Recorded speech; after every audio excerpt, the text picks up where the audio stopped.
بسم اللہ الرحمن الرحیم۔ اللہ تعالیٰ کا مقرب وہی ہے جو مخلوق خدا پر شفقت کرتا ہے۔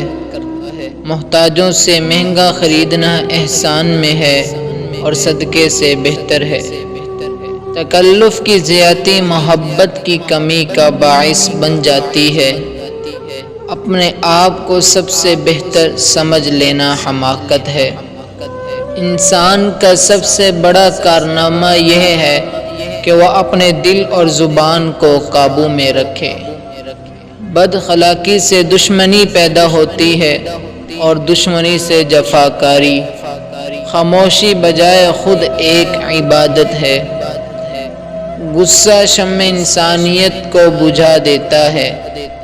اللہ تعالیٰ کا ہر فیصلہ عقل و عدل پر مبنی ہوتا ہے، اس لیے کبھی بھی حرف شکایت ہونٹوں پر نہ لاؤ۔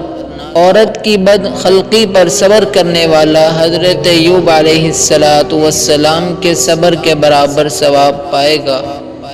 فقیر کو صدقہ دے کر احسان نہ جتلاؤ، بلکہ اس کے قبول کرنے کا خود احسان مند ہو۔ راہ دور ہونے کی وجہ سے دعوت رد نہ کرو۔ دعوت قبول کرنے میں امیر و غریب کا فرق مت کرو۔